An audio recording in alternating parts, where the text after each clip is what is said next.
Price Lord. கர்த்தர் நல்லவர், அவர் கிருபை என்றும் உள்ளது. இந்த காலை பொழுதிலே கர்த்தராகிய இயேசு கிறிஸ்துவின் நாமத்தால் உங்களை சந்திப்பதில் மிகுந்த சந்தோஷம். கர்த்தருடைய நாமம் மாத்திரம் மகிமைப்படுவதாக. இந்த காலை பொழுதிலே நாம் எப்படிப்பட்ட கிறிஸ்தவர்களாய் இருக்கிறோம், எப்படிப்பட்ட கிறிஸ்தவர்களாய் இருக்க வேண்டும் என்பதை குறித்து நாம் தியானிக்க போகிறோம்.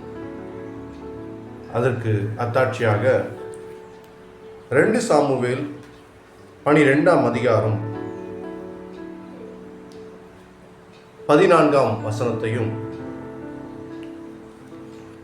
யோபு 1ஆம் அதிகாரம் 8ஆம் வசனத்தையும் இந்த நாளிலே நாம் தியானிப்போம். இந்த 2 சாமுவேலுடைய காரியங்கள் எல்லாமே நீங்கள் நல்லா தெரிஞ்சது அப்படின்னு நான் நம்புகிறேன். இருந்தாலும் சுருக்கமாக அதை சொல்கிறேன். உரியாவினுடைய மனைவி பட்சேபாலை தாவீது எடுத்துக்கொள்கிறார். இது மிக மோசமான ஒரு பாவ செயலாக இருக்கிறது. இதனால் என்ன நடந்தது என்பதை நாம் இன்று தெரிந்து கொள்ளப் போகிறோம். தாவீது கர்த்தருக்கு மிகவும் பிரியமான ஒரு மனிதராக இருந்தார். தாவீது கர்த்தரால் மிகவும் நம்பப்பட்ட ஒரு மனிதராக இருந்தார். தாவீது கர்த்தரால் மிகவும் ஆசீர்வதிக்கப்பட்ட ஒரு மனிதராக இருந்தார் என்பதை நாம் அறிந்திருக்கிறோம். அது எப்படி பிரதர் அப்படின்னு கேட்டிங்கன்னா, ஆடு மேய்த்து கொண்டிருந்த போது யாரும் பார்க்காத இடத்தில் தனிமையில் கர்த்தரை துதித்த ஒரு மனிதனாய் தாவீது இருந்தார். யாழிசைத்து கர்த்தரை துதித்தவராய் இருந்தார். கர்த்தருடைய உடனிருப்பை உணர்ந்த தாவீதாய் அவர் இருந்தார். அப்படி ஆடு மேய்த்து கொண்டிருந்தவனை அரசாட்சி செய்ய ராஜாவாய் தேவன் உயர்த்தினார். இது எல்லாமே நமக்கு தெரிஞ்சதுதான்.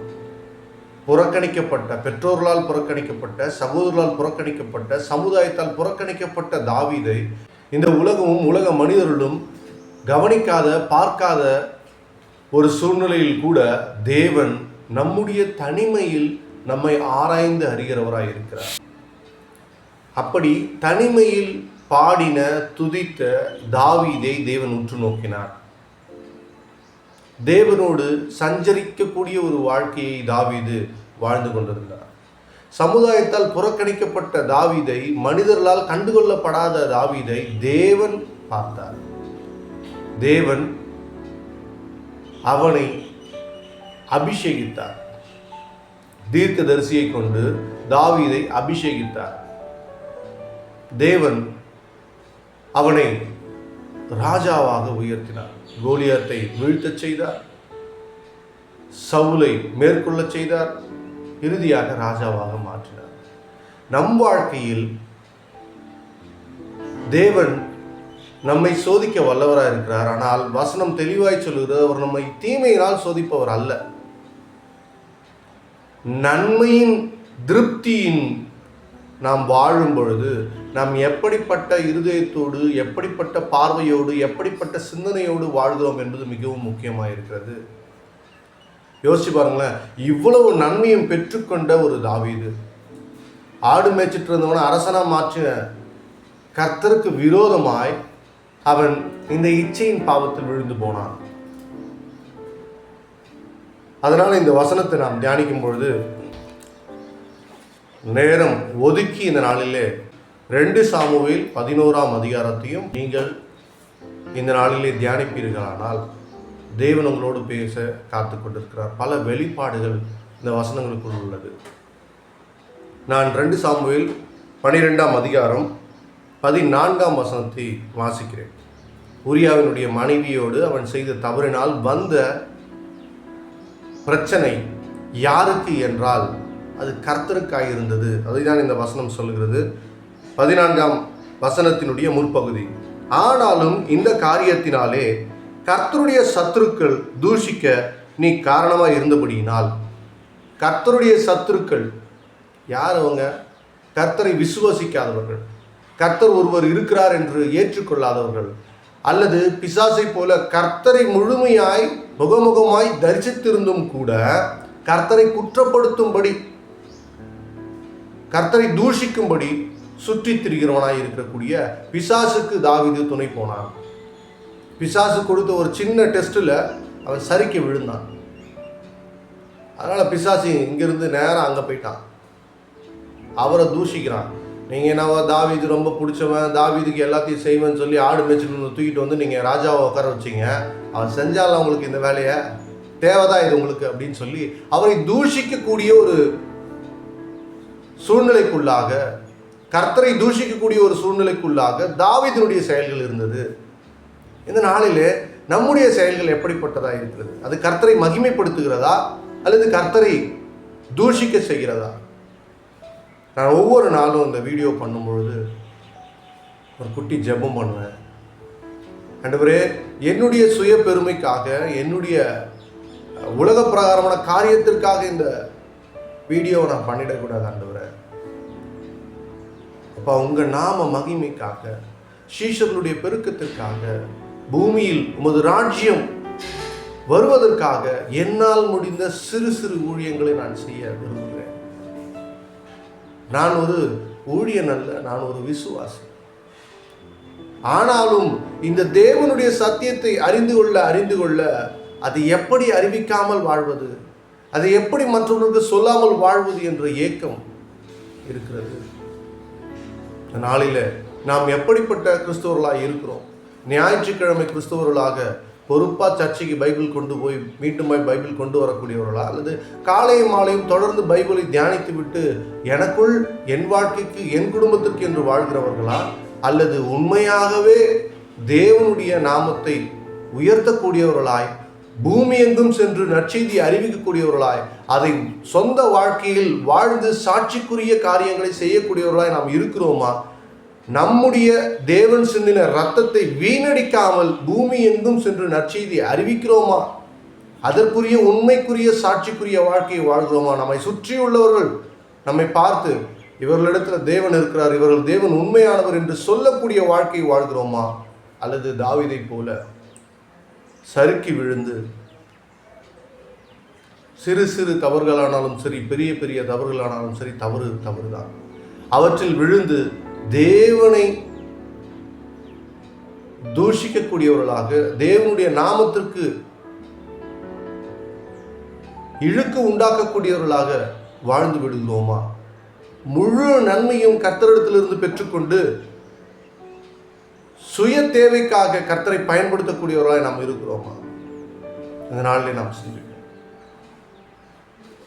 வேதம் மிக தெளிவாய் சொல்கிறது, இயேசு கிறிஸ்துவின் நாமத்தினாலே, ஐயா அப்பா உங்கள் நாமத்தினால் நாங்கள் பிசாசுகளை விரட்டினோம், நோய்களை குணமாக்கினோம் என்று ஊழியர்கள் வந்து சொன்னால்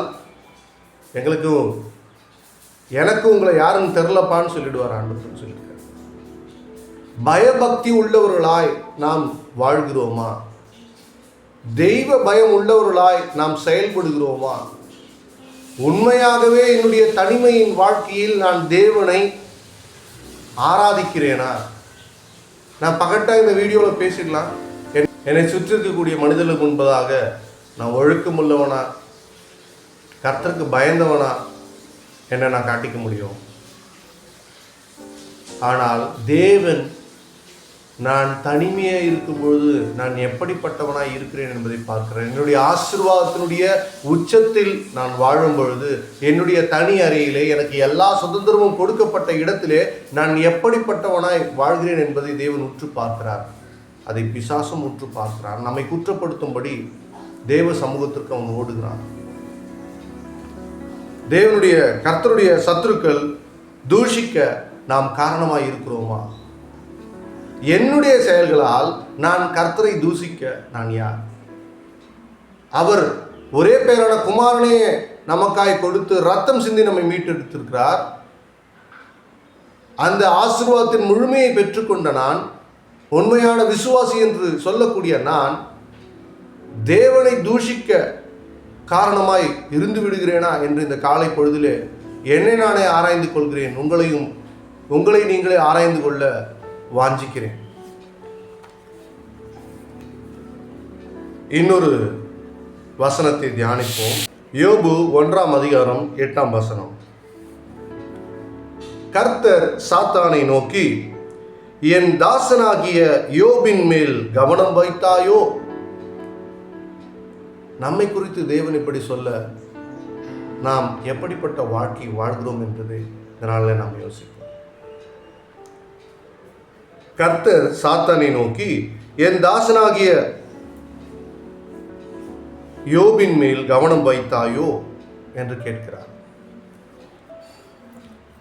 கர்த்தர் காலரை தூக்கி விட்டுட்டு சொல்லிட்டு இருப்பார், என் தாசனாகிய யோபு பார்த்தியா, என் தாசனாகிய ராஜபுரத்தை பார்த்தியா அப்படின்னு தேவன் சொல்லக்கூடிய அளவுக்கு என் வாழ்க்கை இருக்கிறதா என்பதை இந்த காலை பொழுதிலே நான் தியானிக்கிறேன், சிந்திக்கிறேன், என்னை நானே உள்ளூர் ஆராய்ந்து பார்க்கிறேன். வாழ்க்கையில் நடக்கக்கூடிய சிறு சிறு உபத்திரவங்களுக்கு மத்தியில் அடப்போடா அப்படின்னு சொல்லி வாழ்றேனா, இல்லை இந்த உபத்திரவங்களுக்கு மத்தியில் யோசேப்பை போல, பழைய ஏற்பாட்டின் யோசேப்பை போல நான் உண்மை உள்ளவனா இருக்கிறேனா? போத்திபாருடைய மனைவி யோசேப்பு 2 பேர் இருந்த அந்த தனிமையின் அறையிலே யோசேப்பு சொல்கிறார், என் தேவனுக்கு விரோதமாய் நான் பாவம் செய்வது எப்படி என்று கேட்டு தன்னுடைய ஆடையை விட்டு விட்டு ஓடிவிட்டான் என்று சொல்லி.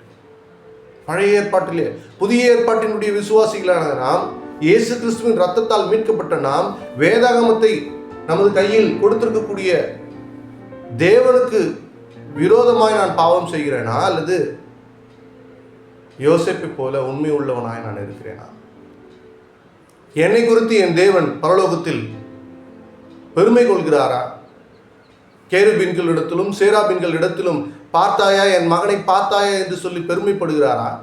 அல்லது பூமியெங்கும் உலாவி திரிந்து நம்மை குற்றப்படுத்தும்படியாக பொய்யனும் பொய்யுக்கு பிதாவுமான பிசாசு கர்த்தருடைய சமூகத்திற்கு வரும்பொழுது கர்த்தர் என்னை குறித்து பெருமைப்படுகிறாரா? என் தாசனாகிய ராஜபுரத்தை பார்த்தையா, அவன் எப்படிப்பட்டவனாய் இருக்கிறான் என்று தேவன் சொல்லி பெருமைப்படக்கூடிய வகையிலே நான் என் வாழ்க்கையை வாழ்கிறேனா? என்னுடைய பப்ளிக் வியூவை தேவன் பார்க்கிறதே இல்லை, என்னுடைய தனிமையை தான் தேவன் பார்க்கிறார். தனிமையில் தான் நம்மை சோதித்து அறிகிறார். தனிமையில் நான் எப்படிப்பட்டவனாய் இருக்கிறேன்? வீடியோவில் நான் என்னை ஒழுக்கமுள்ளவனாய், தெய்வ பயம் உள்ளவனாய் காட்டிக்கொள்ளலாம். ஆனால் என்னுடைய தனிமையின் அறையிலே எனக்கு எல்லா சுதந்திரமும் கொடுக்கப்பட்ட இடத்திலே நான் தேவனை உயர்த்துகிறேனா என்று யங்ஸ்டர்ஸ்க்கு இருக்கிற பெரிய பிரச்சனையே தனிமையின் வாழ்க்கையை மேற்கொள்ள முடியாததுதான். வாலிபன் தன் வழியை எதனால் சுத்தம் செய்வான்னா, கர்த்தருடைய வார்த்தையினால். இரவும் பகலும் தேவனுடைய வேதத்தில் தியானமாய் இருக்கிற மனுஷன் பாக்கியவான். கர்த்தருக்குள் மிகவும் பிரியமான என் அன்பு சகோதர சகோதரிகளே, கர்த்தர் உங்களை பார்த்து கேட்கிறார். உன் பெயரை நான் பெருமைப்படுத்துவேன் என்று சொல்லுகிற கர்த்தர் நம்மை பார்த்து கேட்கிறார். நாம் அதற்கு ஆயத்தமாய் இருக்கிறோமா?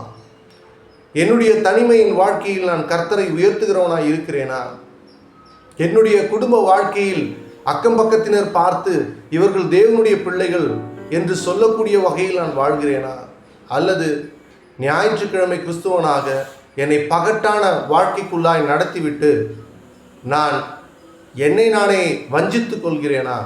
என் தேவனுக்கு இழுக்கை உண்டாக்குகிறேனா? என் தேவனுடைய பரிசுத்த நாமத்திற்கு தூஷணத்தை உண்டாக்கக்கூடியவனாய் நான் இருக்கிறேனா என்பதை இந்த காலை பொழுதிலே நாம் தியானிப்போம்.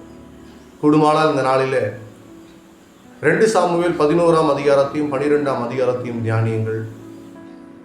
யோபு 1ஆம் அதிகாரத்தையும் தியானியுங்கள். கர்த்தர் சாத்தானை நோக்கி, என் தாசனாகிய யோபின் மேல் கவனம் வைத்தாயோ? என் தாசன் மட்டும் அவர் சொல்லல, என் தாசனாகிய யோபின் மேல் கவனம் வைத்தாயோ என்று தேவன் சொல்லுகிறார். அடுத்தது, உத்தமனும் சன்மார்க்கனும் தேவனுக்கு பயந்து பொல்லாப்புக்கு விலகுறவும் ஆகிய அவனை போல பூமியில் ஒருவனும் இல்லை என்றார். நம்மை நாமே சோதித்திருவோம். கர்த்தருடைய நாமத்தை உயர்த்தக்கூடிய உண்மையுள்ள கிறிஸ்துவர்களாய் வாழ்வோம். கர்த்தர் நம்மை எப்பொழுதும் உற்று நோக்குகிறார். நம்மை விட்டு விலகாத தேவன், நம்மை கைவிடாத தேவன். நான் தனிமையின் அறையில் இருந்தாலும் தேவன் என்னோடு கூட இருக்கிறார். நான் சிறைச்சாலையில் போடப்பட்டாலும் தேவன் என்னோடு கூட இருக்கிறார். நான் புறம்பே தள்ளப்பட்டவனாய் மனித அங்கீகாரம் இல்லாதவனாய் இருந்தாலும் தேவன் என்னோடு கூட இருக்கிறார் என்று உணர்ந்து தேவனுக்கு பயந்து, கர்த்தருக்கு பயந்து, பரிசுத்த ஆவியானவருக்கு பயந்து, இயேசு கிறிஸ்துவின் இரத்தத்திற்கு உண்மை உள்ளவர்களாய், அவருடைய மீட்டெடுத்தலின் ஆழத்தை உணர்ந்து, ரட்சிப்பின் ஆழத்தை உணர்ந்து, தேவனுக்குரிய சாட்சி உள்ளவர்களாய் நாம் வாழ்வோம். ஆமென். God bless you. Have a good day.